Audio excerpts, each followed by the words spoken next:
kabarnya hari ini? Semoga baik-baik aja ya. Di video kali ini Kak Devi bakal lanjutin lagi untuk materi kelas 8 SMP, yaitu tentang persamaan garis lurus. Jadi ini adalah part yang pertama. Jadi buat adik-adik semua harus tonton video ini sampai selesai. Baiklah adik-adik semua, yang pertama kita akan membahas tentang bentuk umum dari persamaan garis lurus. Jadi bentuk umumnya itu bisa dituliskan menggunakan dua cara. Yang pertama yang ini nih, Y sama dengan MX plus N, di mana Y dan X adalah variabel, M adalah koefisien, dan N adalah konstanta. Nah, kalian juga bisa menuliskan persamaan garis lurus itu dengan cara yang kedua, dalam bentuk AX plus BY sama dengan C. Sama seperti tadi, X dan Y-nya adalah variabel, A dan B-nya adalah koefisien, dan C-nya adalah konstanta. Nah, sekarang kita akan membahas, Kak Devi akan membahas bagaimana mengubah suatu persamaan garis lurus menjadi dua bentuk ini. Jadi, tonton terus video ini sampai selesai ya. Oke, waktunya contoh soal. Jadi di sini ada persamaan garis nih.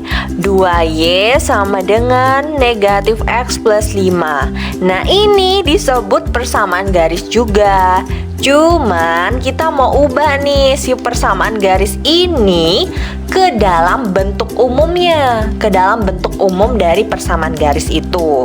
Dan yang pertama kita akan mengubahnya ke dalam bentuk umum yang ini, Y sama dengan MX plus N.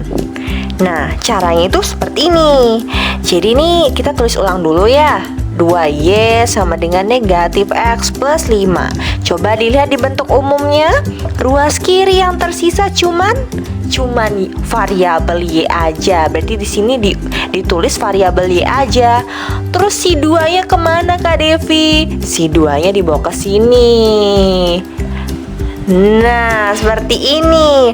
Jadi jadinya itu yang ruas kiri sisa Y aja, yang ruas kanan negatif X plus 5 ini dibagi sama 2, dibagi sama koefisiennya si Y. Gimana? Bisa ya? Jadi ingat, ruas kiri disisakan variabel Y saja, ruas kanan dibagi dengan koefisien dari variabel Y-nya. Gitu, udah deh, jadi gampang kan? Oke adik-adik semua, masih dengan persamaan garis yang sama, cuman kita akan mengubahnya ke dalam bentuk umum yang lainnya. Bentuk umumnya ini ya, AX plus BY sama dengan C. Jadi caranya itu seperti ini. Coba kalian lihat nih persamaan garisnya. Ruas kiri itu semuanya mengandung variabel X dan Y.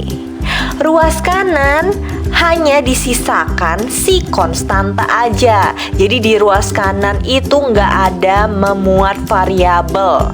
Yang ada hanya konstanta, yang ada hanya bilangan aja. Jadi coba kita lihat soalnya ya. Nah, di ruas kiri itu udah ada 2Y. Di ruas kanan masih ada yang mengandung variabel kan nih ya, si X. Berarti dia harus pindah ruas. Si negatif X ini harus pindah ruas ke kiri. Kalau dia tandanya negatif, pindah ruas berarti jadi tandanya apa? Bener, jadi tandanya positif. X sama dengan yang di ruas kanan tadi sisanya konstanta aja. Berarti di sini konstantanya adalah siapa? Adalah 5, positif 5. Jadi tulis 5 aja. Gitu. Ya, jadi ingat ya, kalau diubah ke bentuk umum yang ini, ruas kiri itu harus semuanya mengandung variabel X dan Y. Ruas kanan itu sisa konstanta aja. Jadi dalam soal ini si negatif X-nya pindah ruas jadi plus X sama dengan 5 gitu. Nah, supaya mirip banget nih, ini kan X-nya duluan. Jadi ini tinggal tinggal kalian tukar X plus 2Y sama dengan 5 supaya persis banget nih sama bentuk umum persamaan garis lurusnya. Jadi gini ya. Gimana? Bisa dipahami? Semoga kalian bisa paham ya. Kalau belum paham, kalian putar ulang aja videonya atau kalian bisa tanyakan di kolom komentar gitu. Baiklah adik-adik semua, sekarang kita masuk ke pembahasan yang kedua, yaitu tentang syarat titik terletak pada garis. Jadi titik itu kan bentuknya adalah X, Y nih. Nah, berarti syarat si X, Y ini terletak pada garis kalau X dan Y-nya disubstitusi ke persamaan, itu akan membuat persamaannya bernilai benar.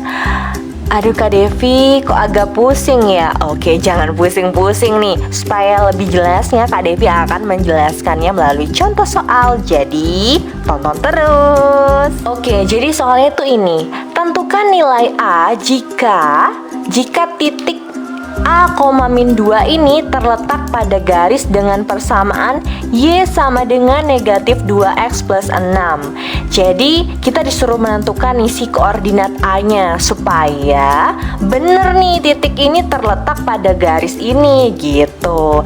Jadi caranya seperti ini. Kita tulis dulu persamaan garisnya Y sama dengan min 2X plus 6. Nah, kalian ingatkan kalau di sini ada titik A, min 2, berarti A ini bertugas sebagai nilai X dan negatif 2 ini sebagai Y-nya kan? Nah, untuk mencari nilai A, kalian tinggal substitusi nilai X dan Y ini ke persamaan garisnya. Jadi, gini. Y-nya berapa nih? Berapa? Negatif 2. Tinggal diganti gitu. Min 2 dikali X-nya. X-nya siapa? X-nya A. Ditambah 6. Nah, ini 6-nya pindah ruas aja ya. Positif 6 pindah ruas jadi negatif 6. Sama dengan negatif 2A. Nah, terus ini negatif 2 kurang 6 sama dengan negatif 8 sama dengan negatif 2. Berarti untuk mencari nilai A-nya gimana nih? Yang nggak punya variabel dibagi sama yang punya variabel.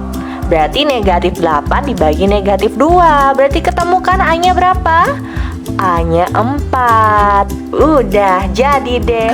Kak Devi, contoh lagi dong. Oke, contoh lagi satu nih ya. Tentukan nilai P jika titik negatif 1, P terletak pada garis dengan persamaan negatif 4X plus 5Y sama dengan negatif 6. Jadi pertama kalian harus ingat ya, ini si negatif 1 bertugas sebagai X, si P bertugas sebagai Y. Jadi jangan dilupakan itu. Nah, untuk menemukan berapa sih nilai P-nya? Kayak tadi kita tulis dulu nih ya persamaannya.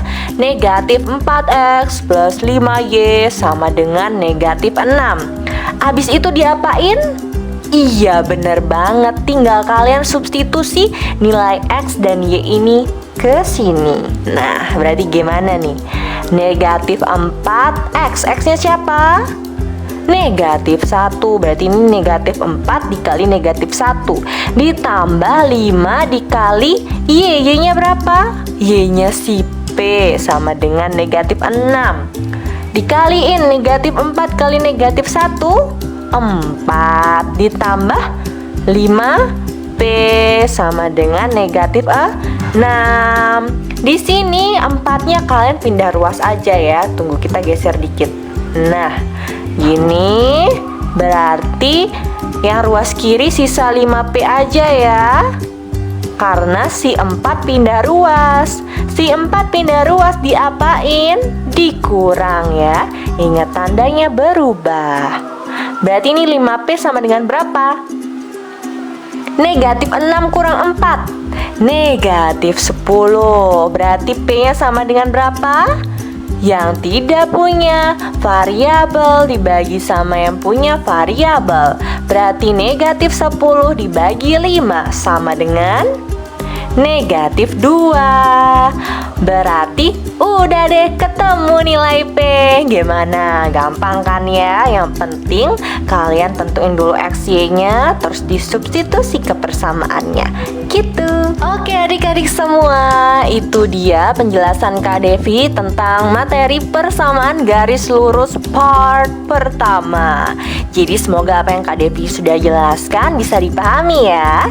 Jika ada yang masih dibingungkan, kalian bisa tanyakan melalui kolom komentar. Dan seperti biasa di akhir video Kak Devi bakal kasih kalian latihan soal dong ya. Jangan lupa dikerjakan dan sampai jumpa.